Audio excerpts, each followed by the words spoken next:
Farmers protest Delhi, किसानों ने निकाला ड्रोनों का इलाज, पतंग और गीला बोरा। दोस्तों, एक बहुत बड़ी अफवाह चल रही थी इंटरनेट पे कि किसान जो मौजूद हैं उनके ऊपर जब पैलेट से हमला किया गया, यानी कि रबर बुलेट्स उन पर जब दागी गई, उन पर जब लगातार रात के 12 बजे तक आंसू गैस के गोले दागे गए, जबकि किसान अपने ट्रैक्टर्स को लगाकर आराम से बैठे थे, जहां 4 आदमी एक साथ इकट्ठे होते थे उनके ऊपर में आंसू गैस के गोले दागे जा रहे थे, ऐसा कई प्रत्यक्षदर्शियों का कहना है। अब इस सिचुएशन में एक ही चीज थी, वो थी इंजरीज का होना।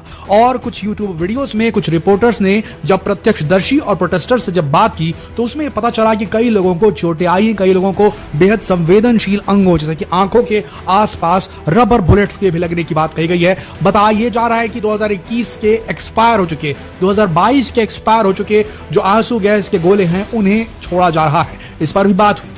इवन दोस्तों, ये भी कहा गया कि कई लोगों को बोन इंजरीज भी हुई है, कंधों में चोटें आई हैं। और आपको पता ही होगा, किसान आंदोलन जो हुआ था लास्ट टाइम, उसमें कुछ उपद्रवी तत्वों ने उसे हाईजैक कर लिया था और फिर लाल किले की शर्मनाक वारदात हुई थी, जिसको कंट्रोल करने के लिए इस बार किसानों के साथ में कई वयोवृद्ध किसान भी आए हैं लीडर बनकर, ताकि बच्चों को संभाल सके, उपद्रवियों की एंट्री को रोक सके और एक शांतिपूर्ण प्रदर्शन कर सके। लेकिन होता क्या है, वो बड़े बूढ़े जब वहां पहुंचते हैं आंदोलन को सहयोग करने के लिए, सपोर्ट करने के लिए, तो उनके घुटनों पर भी चोट लगती है। देखिए, यहाँ पर लॉ एंड ऑर्डर मेंटेन करने वाली एजेंसीज जो हैं वो अपना काम कर रही हैं, उन्हें ऑर्डर्स भी दिए गए हैं कि किसी प्रकार की हलचल मत हो आगे। लेकिन थोड़ा यहाँ पर प्रिकॉशन रखना जरूरी होगा दोनों साइड्स के लिए कि कहीं कोई ज्यादा इंजरी ना हो जाए, अन्यथा एक बहुत बड़ा प्रोटेस्ट भड़क सकता है। वो प्रोटेस्ट इतना बड़ा हो जाएगा कि फिर दिल्ली के सारे रास्ते बंद किए जा सकते हैं। किसानों की बात करें तो किसानों ने एक नया काम किया है, वहां पतंग उड़ाना शुरू कर दिया है। जैसे ही पतंग उड़ाना शुरू किया तो तुरंत इंफॉर्मेशन ये रिलीज होने लगी कि जो पुलिस ड्रोन उड़ा रही है, उन ड्रोनों के माध्यम से पुलिस जो है न सिर्फ निगरानी कर रही है कि कहां क्या चल रहा है, कहां से सप्लाई लाइन आ रही है, कहां से राशन दिया जा रहा है, कहां पर लामबंदी हो रही है कि बैरिकेड्स के ऊपर चढ़ाई हो जाए, उनके ऊपर जो है न सिर्फ सर्विलेंस किया जा रहा था ड्रोनों के माध्यम से, बल्कि उनसे आंसू गैस के गोले भी छोड़े जा रहे थे। इस चीज को देखकर अफवाह ये उड़ी कि क्या जो किसान है वो बसंत पंचमी के उपलक्ष्य में जो पतंगों को उड़ाकर पतंगों से ड्रोनों को डिसरप्ट करना चाहते हैं, क्या पुलिस के ड्रोनों को गिराना चाह रहे थे किसान? बट बात असल में सामने निकलकर सामने असलियत यह है दोस्तों कि किसान वहां पहुंचे थे, जिसमें कई सारे युवा थे। बसंत पंचमी का उपलक्ष्य था और वो अपने जॉय को दिखाने के लिए, अपने उत्साह को दिखाने के लिए पतंग उड़ा रहे थे। जब रात भर उनके ऊपर आंसू गैस के गोले चले, उन पर रबर बुलेट्स दागी गई, तब उन्होंने आखिरकार अपने आप को रिलैक्स करने के लिए वहां पर पतंग उड़ाना शुरू किया। उनका बिल्कुल भी उद्देश्य नहीं था किसान भाइयों का कि वो किसी प्रकार से पुलिस के ड्रोनों को नीचे गिराए। हाँ, लेकिन एक हथियार वो अपने साथ लेके आया था, बड़ा दिलचस्प हथियार है दोस्तों, वो था गीला बोरा और फार्मिंग के दौरान, खेती के दौरान इस्तेमाल करने वाला सिंचाई का और पेस्टिसाइड छिड़कने वाला एक इंस्ट्रूमेंट। अब गीला बोरे का क्या इस्तेमाल होगा आगे बताएंगे, पर पेस्टिसाइड छिड़कने वाला जो बड़ा प्रेशर पंप किस्म का जो उनके पास इक्विपमेंट था, उससे उन्होंने बहुत बढ़िया दिमाग लगाया। पुलिस वाले जैसे ही अपनी तरफ से आंसू गैस के गोले दागते थे तो तुरंत उसके ऊपर वो पानी की बौछार मारते थे, जिससे कि जो पाउडर रिलीज होता था केमिकल, जिससे कि आंसू गैस हवा में मिश्रित होती है, उसका जो उसका इंपैक्ट है वो खत्म हो जाता, उसकी इफेक्टिवनेस खत्म हो जाती थी और आंसू गैस इनइफेक्टिव हो जाती थी। तो अभी उन्होंने ये तरीका निकाल लिया। दूसरा है गीला बोरा और हाथ में पानी की बोतल। सब अपने चेहरों पर या तो मास्क लगाए हुए हैं या तो गीला बोरा लिए हुए हैं। गीला बोरा लेने से जो आंसू गैस का केमिकल होता है वो पास नहीं कर पाता। तो गीला बोरा, पतंग और पानी का प्रेशर पंप वाला जो इक्विपमेंट उनके पास मौजूद था, इनके माध्यम से किसी तरीके से किसान अपने इस प्रोटेस्ट को इन इलाकों में जिंदा रखे हुए हैं। शंभू बॉर्डर हो जाए, सिंघू बॉर्डर हो जाए, टिकरी बॉर्डर हो जाए, अभी सबसे ज्यादा इंटेंसिटी जो दिख रही है वो शंभू बॉर्डर पे दिख रही है। हरियाणा और पंजाब के बीच का जो बॉर्डर है वहां पर नजर आ रही है और वहां पर चारों तरफ से जो है उस इलाके को, वो जो लाइन है, जो हाईवे चल रही है, उसे ब्लॉक किया गया। अब इसको ब्लॉक करने से हुआ क्या है, जितनी भी ट्रक्स थी वो पहुंच नहीं पा रही है। दिल्ली में जो ट्रकें आके फंसी थी वो फंसी रह गई हैं, वो माल ढुलाई के लिए आगे नहीं बढ़ पा रही हैं और साथ में पूरा नेशनल हाईवे जो है वो ब्लॉक हो गया।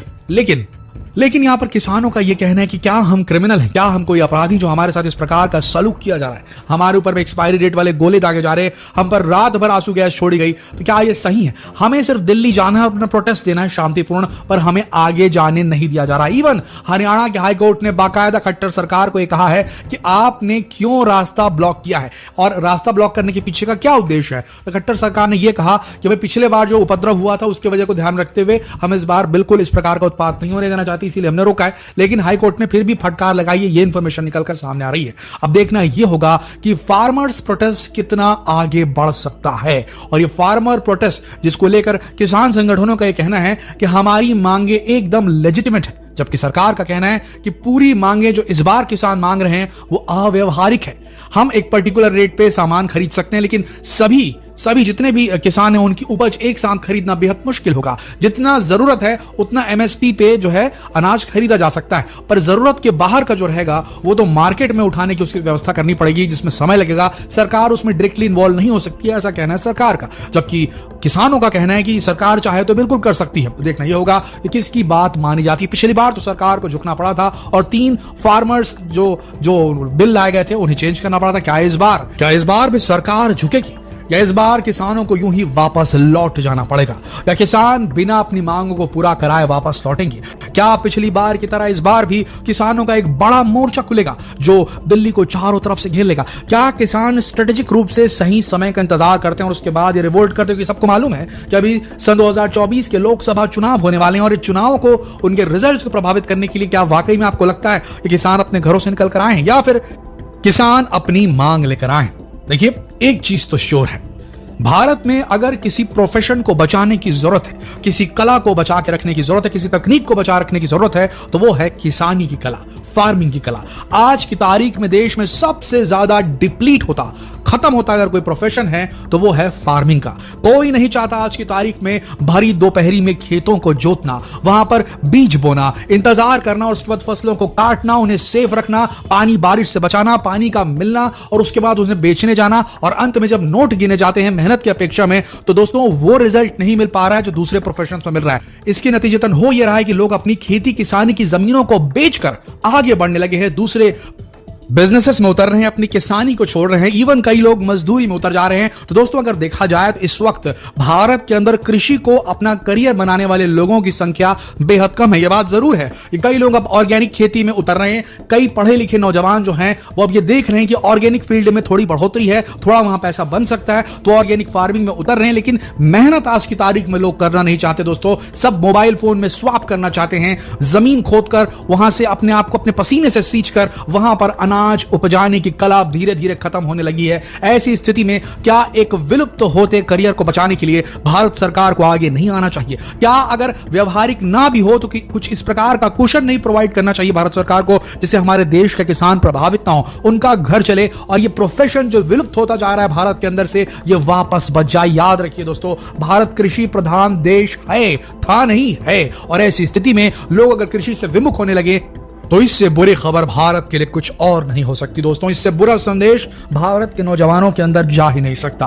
भारत के अंदर न सिर्फ कृषि को बचाना होगा, फसलों को बचाना होगा, फसलों की ब्रीड को बचाना होगा, बल्कि किसानों को बचाना होगा। अगर किसान होंगे तभी हमारे देश की धरती सोना उगल पाएगी, अन्यथा यह पॉसिबल नहीं है। हमारी यही तमन्ना है, यही हमारी आशा है कि किसानों और सरकार के बीच का द्वंद्व जल्द से जल्द खत्म हो, जिससे दिल्ली वासियों को भी परेशानी ना हो, जिससे किसान भाइयों को भी परेशानी ना हो, और सरकार भी एक सही तरीके से देश के अंदर कृषि को प्रमोट कर सके। जितना हो सके इस वीडियो को शेयर करें, फेसबुक पर, व्हाट्सएप पर, यूट्यूब पर। जल्द मिलते हैं आपसे अगले वीडियो में, तब तक के लिए आप सबका इस वीडियो के अंदर बने रहने के लिए दिल से